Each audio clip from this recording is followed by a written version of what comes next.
Welcome back to our channel, your ultimate destination for the most thrilling updates and shocking revelations from the glamorous world of Los Angeles. Today is a phenomenal day to unpack the explosive drama about to shatter the balance of power on your screens. Let us dive directly into the heart-stopping tragedy that will forever alter the legacies of the families we know so well. The rhythmic, soothing sound of the crashing waves against the pristine Malibu shoreline has always served as a sanctuary for Will Spencer, a place of refuge away from the suffocating corporate warfare and the relentless emotional turbulence of his daily life. As he drives down the winding coastal highway toward the beach house, his mind is consumed by a singular, desperate objective: reconciliation. The recent weeks have been an absolute whirlwind of heartbreak, manipulation, and shattered trust, heavily orchestrated by the venomous interference of Ivy Forrester. Will's heart, battered and bruised from the endless romantic quadrangle involving Electra Forrester, R.J. Forrester, and the vulnerable Melissa Dillon, is finally seeking a moment of absolute clarity. He is returning home with a profound eagerness to mend the fractured bond with Dillon, a woman who has endured unimaginable hardships and whose quiet strength has deeply resonated with his own complex soul. The anticipation of seeing her, of apologizing for the chaos that his lingering feelings for Electra have caused, fuels a rare sense of optimism within him. He envisions a quiet evening, a sincere conversation, and perhaps the beginning of a genuine healing process that both of them so desperately need. The sun is beginning its slow, golden descent below the horizon, casting long, melancholic shadows across the sandy expanse as Will pulls into the driveway of the beach house. The air is thick with the salty tang of the ocean, a familiar scent that usually brings him a profound sense of peace, but today, an inexplicable, heavy sense of dread begins to coil tightly in the pit of his stomach. The beach house, usually a beacon of warmth and safety, stands eerily silent against the backdrop of the roaring Pacific. There are no lights illuminating the large glass windows, no faint hum of music, and no comforting sounds of Dillon moving about the kitchen. The stillness is unnatural, almost suffocating, as if the very atmosphere is holding its breath in anticipation of a devastating revelation. Will steps out of his vehicle, his footsteps crunching loudly against the gravel, each sound echoing like a gunshot in the oppressive quiet.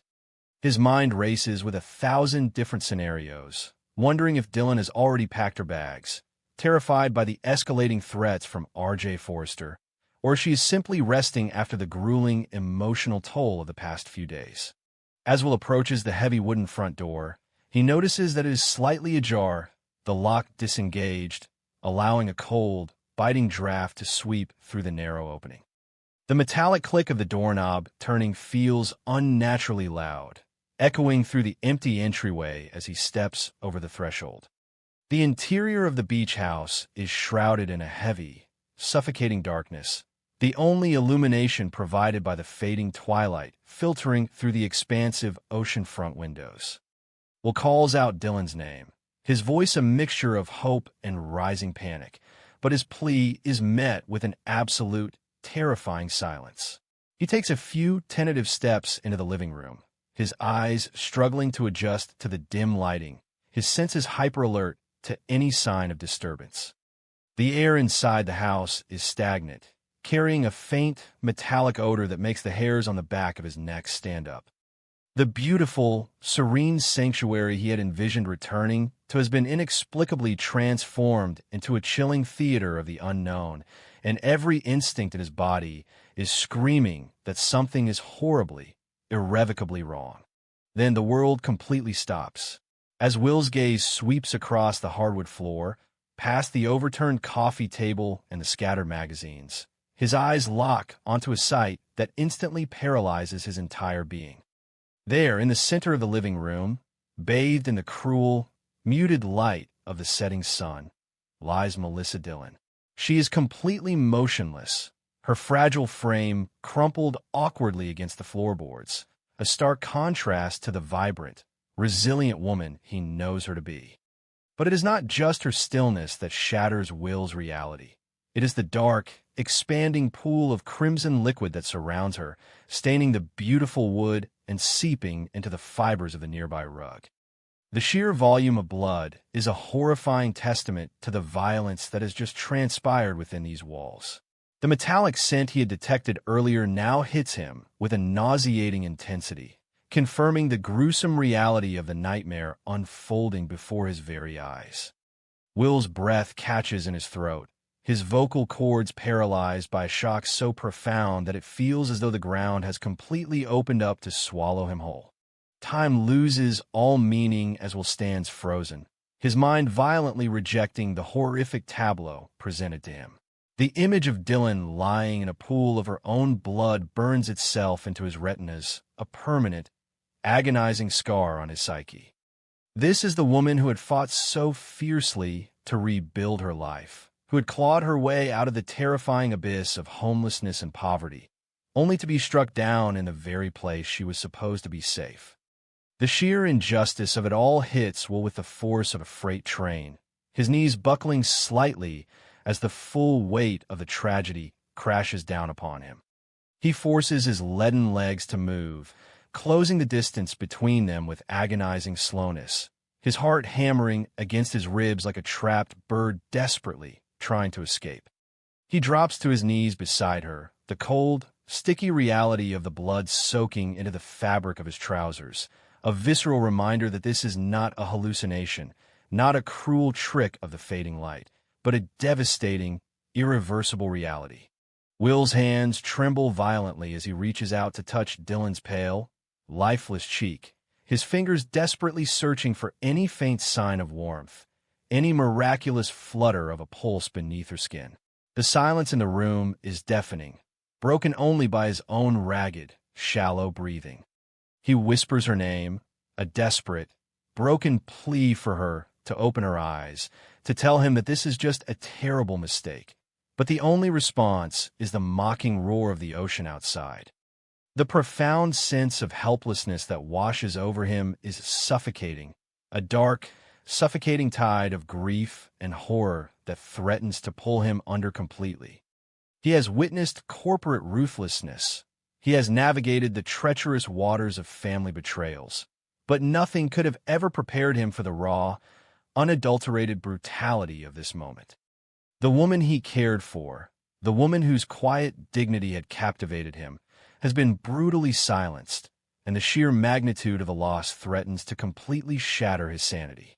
As Will's tear-filled eyes frantically scan the immediate vicinity, desperately searching for any clue, any indication of what could have possibly led to this horrific act of violence, a small, metallic glint catches his attention. Lying just a few inches from Dylan's outstretched hand, partially obscured by the edge of the blood pool, is a small, meticulously crafted object. Will reaches out, his fingers brushing against the cold metal as he picks it up, holding it up to the fading light. It is a custom-made, heavily stylized cufflink, bearing the unmistakable, arrogant insignia of the Forster family. But this is not just any piece of jewelry. Will recognizes it instantly. It is the signature, personalized cufflink belonging to none other than R.J. Forster. The realization hits him with the force of a physical blow, the intricate design of the cufflink serving as a damning, undeniable signature of the monster who had invaded his home and destroyed the woman he cared for. The sight of that cufflink acts as a violent catalyst, instantly transforming Will's paralyzing grief into an inferno of blinding, uncontrollable rage. The pieces of the puzzle violently snap together in his mind, forming a picture so depraved and sinister that it defies all logic and humanity. He flashes back to the recent, escalating hostilities at Forster Creations, the venomous glares, the aggressive posturing, and the relentless, toxic entitlement that R.J. Forster had been displaying. R.J. had been consumed by a dark, obsessive jealousy, viewing Will not just as a corporate rival, but as an existential threat to his desperate desire to claim Electra Forster as his own. R.J.'s mind, warped by his privileged upbringing and his refusal to accept defeat, had clearly crossed a line that no one could have ever anticipated. The cufflink is not just a piece of evidence. It is a symbol of RJ's arrogant belief that he is untouchable, that he can manipulate, destroy, and even extinguish lives without ever facing the consequences of his actions. Will's mind races back to the disturbing conversations he had recently learned about, the terrifying threats that RJ had been leveling against Melissa Dillon. RJ, fully aware of Dillon's traumatic past and her paralyzing, deeply ingrained fear of returning to a life of homelessness, had cruelly weaponized that vulnerability. He had cornered her, using his formidable power as the son of the CEO to force her into a toxic, manipulative alliance, demanding that she actively sabotage Will and Elektra's potential reunion. RJ had explicitly threatened to ruin Dillon's life, to strip her of her job, her security, and her dignity if she dared to refuse his demands. And knowing Dillon, knowing her deeply rooted sense of morality and her genuine affection for Will, she must have found the courage to stand up to him. She must have refused to be a pawn in RJ's sick, twisted game. And for that act of bravery, for her refusal to compromise her integrity, RJ had made her pay the ultimate, horrific price. The psychological profile of RJ Forrester that Will now constructs in his mind is terrifying in its absolute depravity.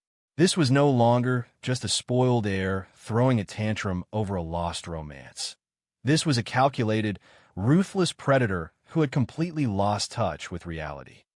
RJ's desperation to secure Elektra's affections had clearly mutated into a dangerous, violent obsession, blinding him to the sanctity of human life.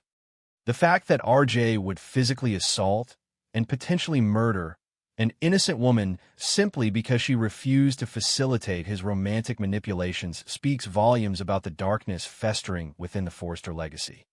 Will envisions the confrontation that must have taken place in this very room.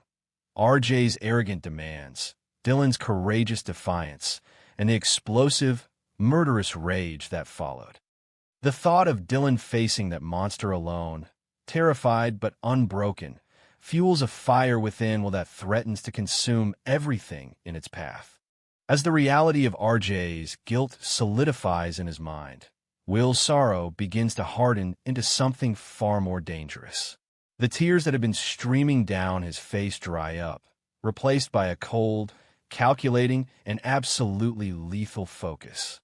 He is no longer just a grieving man. He is an avenging force, a man who has been pushed far beyond the limits of human endurance. He looks down at Dillon's motionless body, a silent vow forming on his lips. He promises her, with every ounce of his being, that her suffering will not go unpunished. He will not allow the Forrester wealth, their influence, or their powerful legal teams to sweep this atrocity under the rug. He will tear down the entire Forrester empire brick by brick if he has to. But he will ensure that RJ Forrester faces the absolute, terrifying wrath of the Spencer scorned. The cufflink burns in his hand, a physical manifestation of the blood debt that has just been incurred. This horrific incident at the beach house is not merely a personal, isolated tragedy. It is the spark that will ignite a devastating, all-consuming inferno between the two most powerful dynasties in Los Angeles. The relationship between the Spencer and Forrester families was already balanced on the edge of a razor, fraught with intense animosity and bitter corporate warfare. The recent, wildly successful launch of Katie Logan Spencer and Bill Spencer's fashion collection, which heavily featured the allegedly stolen designs of Era Forrester, had already pushed the two families to the brink of a multi-million-dollar legal war. Ridge Forrester and Brooke Logan Forrester have been seething with indignation, viewing the Spencers' actions as the ultimate betrayal of the Forrester legacy. But this brutal, unforgivable act of violence will instantly escalate a battle over copyrights and fashion lines into a literal, bloody war for survival and vengeance. When Bill Spencer receives the news of what has happened, the transformation will be apocalyptic. Bill has always been a ruthless, formidable adversary in the boardroom, a man who views the world through the lens of power, leverage, and absolute dominance. But when it comes to his family, specifically his son, Bill's protective instincts border on the primal.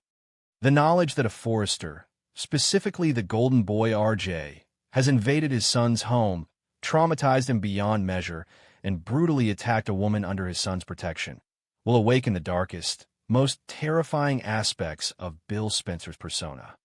The legendary dollar bill, the man who would stop at nothing to annihilate his enemies, will be resurrected with a vengeance. Bill will not wait for the slow, often corrupt wheels of the justice system to turn.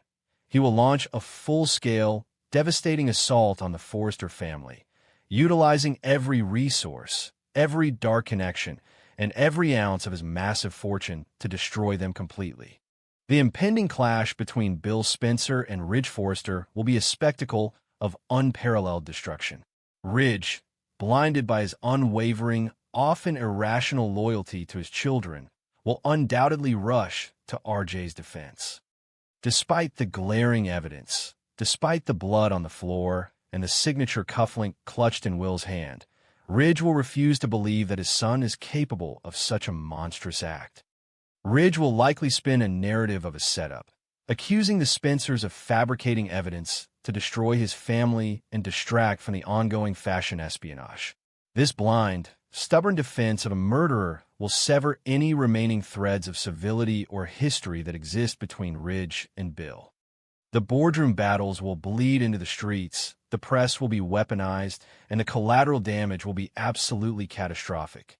Ridge's refusal to hold his son accountable will be the catalyst for a war that will leave neither family unscathed.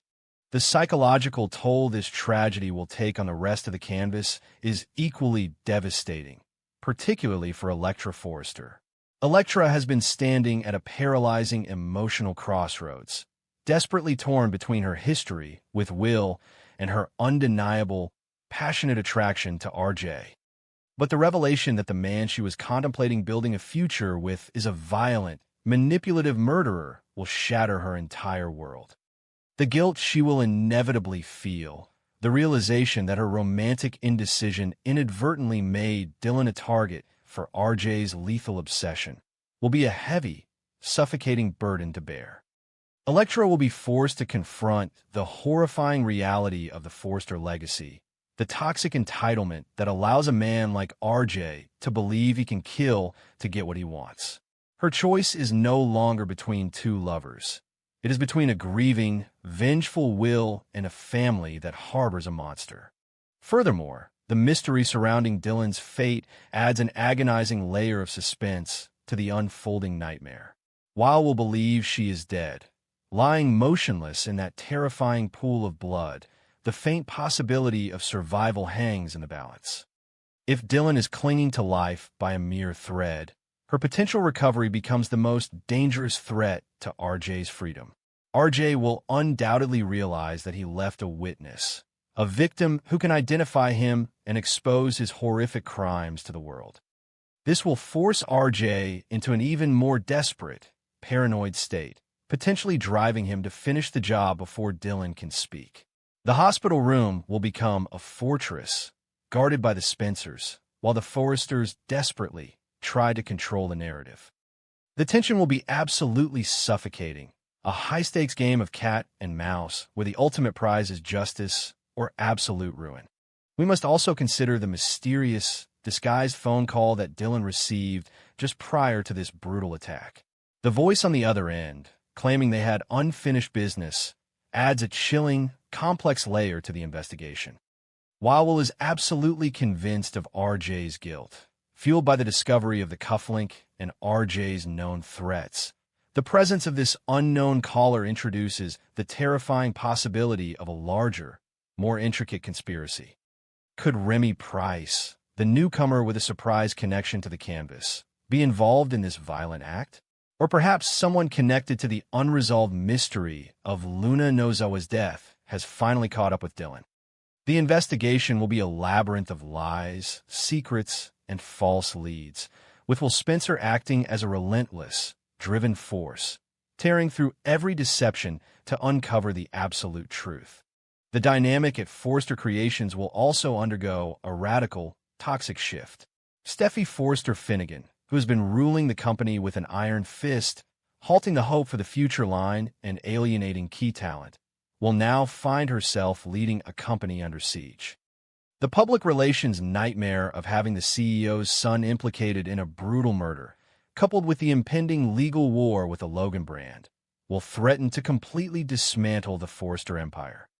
Steffi's authoritarian management style will be put to the ultimate test as she tries to maintain order amidst the absolute chaos. Hope Logan Spencer, already disillusioned and heavily tempted to defect to Katie and Bill's rival company, will likely view this horrific incident as the final, unforgivable straw.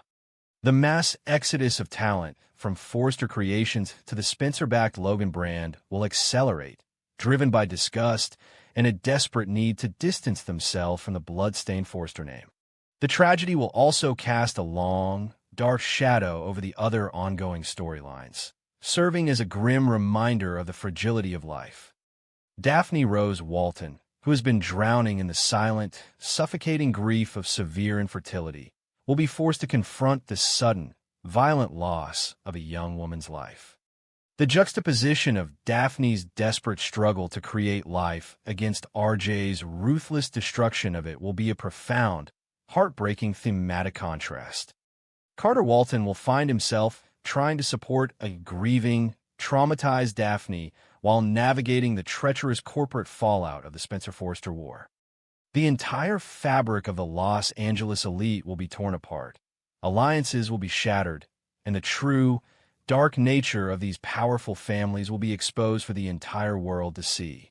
As the police sirens begin to wail in the distance, shattering the eerie silence of the Malibu night, while Spencer remains kneeling beside Melissa Dillon. The flashing red and blue lights will soon illuminate the beach house, turning his private nightmare into a public spectacle. But Will is no longer the same man who drove down the coastal highway just hours ago. The innocent desire for reconciliation has been violently replaced by a cold, unyielding thirst for vengeance. He carefully places RJ's blood-stained cufflink into his pocket, a tangible promise of the retribution that is to come. The lines have been drawn, the first blood has been spilled, and the war between the Spencers and the Forresters has officially begun. The upcoming weeks on our screens promise to be some of the most intense, emotionally grueling, and explosive episodes in history. The fallout from this horrific crime will reverberate through every single character, forcing them to confront their own moral boundaries and the lengths they will go to protect their own. Will Ridge's blind loyalty to RJ ultimately destroy the Forrester family? Will Bill Spencer's unleashed fury consume him and everything he has built? And most importantly, will Melissa Dillon survive to see the monster who did this brought to justice? Or will her silence allow RJ Forrester to continue his reign of terror? We are standing on the precipice of a monumental shift in the daytime drama landscape. The masterfully woven threads of corporate espionage, romantic betrayal, and family loyalty have merged into a devastating tapestry of violence and revenge. The stakes have never been higher, the emotions have never been more raw, and the consequences will be absolutely permanent. RJ Forrester, once seen as a privileged but harmless heir, has crossed the Rubicon, transforming into a villain whose actions will forever stain the legacy of his family. The contrast between the glamorous world of high fashion and the brutal reality of a crime scene creates a narrative tension that is simply impossible to look away from. As we prepare for the inevitable, explosive confrontations that will follow, one thing is absolutely certain. The relationship between Will Spencer and RJ Forrester has evolved from a bitter rivalry into a deadly, blood-soaked feud. Will's journey from a heartbroken young man trying to navigate a messy love quadrangle to a hardened, vengeful warrior seeking justice for the woman he cared for will be a masterclass in character development. The Spencer family, united by trauma and fueled by Bill's immense power, will become an unstoppable force, a hurricane of retribution aimed directly at the heart of Forrester Creations. Brace yourself for the storm that is a